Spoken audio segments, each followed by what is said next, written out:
하나님은 좀 며칠 동안 먹을 수 있는 양식을 주시면 좀 좋겠습니까? 그런데 광야를 지나가는 백성들에게 매우 피곤한 삶, 날마다 만나를 거두게 하셨습니다. 왜 그렇게 하셨을까요? 그 이유는 먼저 이스라엘 백성들로 하여금 하나님의 자녀다운 인격을 갖추도록 하시기 위함이었습니다. 우리는 지나간 이 출애굽기 앞장 몇 장을 읽으면서 이스라엘 백성들의 고질적인 질병을 발견했습니다. 어떻게 변화될 수 있을까요? 우리가 앞에서 보았듯이 몇 번의 기적이 일어난다고 하여 그들의 인격은 변하지 않습니다. 그래서 하나님이 그들의 인격을 바꾸기 위해서 시도하신 일은 날마다 그들을 만나는 일입니다. 날마다 그들에게 하나님의 임재를 체험하게 하는 일입니다. 그것이 바로 광야에서 날마다 만나를 거두러 나오게 하신 이유입니다.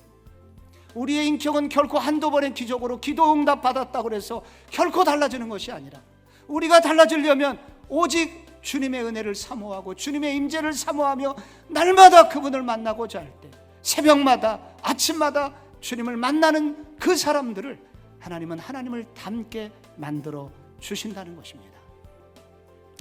둘째로, 왜 하나님이 하루치 만나만을 허락하셨을까요? 그것은 이스라엘 백성들에게 광야인이 되지 말고 가나안의 꿈을 꾸는 사람이 되도록 하시기 위해서입니다. 우리는 보장된 삶을 원합니다. 좀 쌓아놓고 편안하게 천국 갈 때까지 안전하게 살았으면 좋겠어요. 문제없이 살았으면 좋겠어요. 그런데 예수를 잘 믿는 사람들에게도 하나님은 여지없이 문제를 주십니다. 그런 일을 하나님이 왜 허용하시는 것입니까?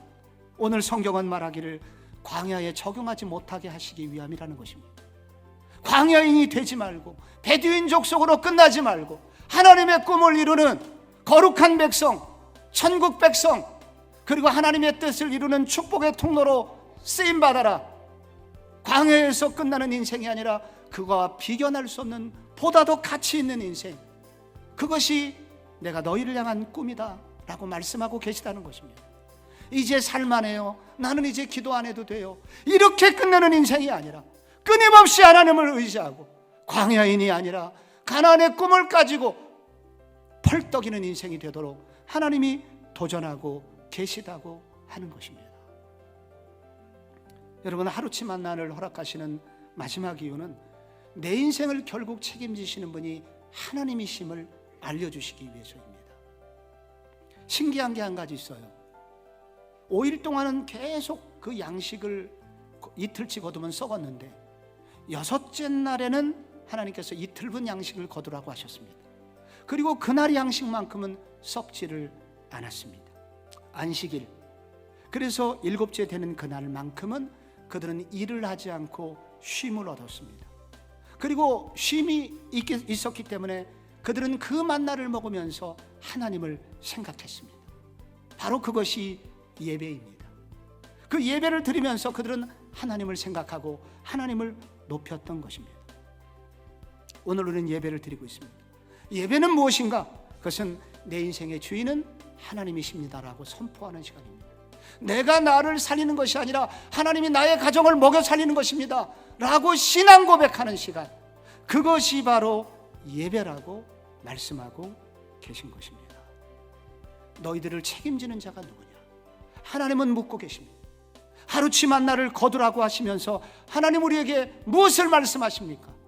우리들이 힘써야 되는 것은 이 시기가 하나님의 자녀다움을 더 회복하는 시간이 되며, 그리고 하나님을 더욱 의지하면서, 그래서 하늘 비전을 가슴에 품고 광야인으로 머물지 말고 잃어버렸던 하늘의 꿈을 다시 회복하며 예배하면서 하나님께 나아가기를 원하고 계신 것입니다. 이 하늘의 꿈, 회복되는 하나님의 꿈을 회복해 하여 이 땅을 변화시키는 하나님의 사람으로 우리 모두 쓰임받기를 축복합니다.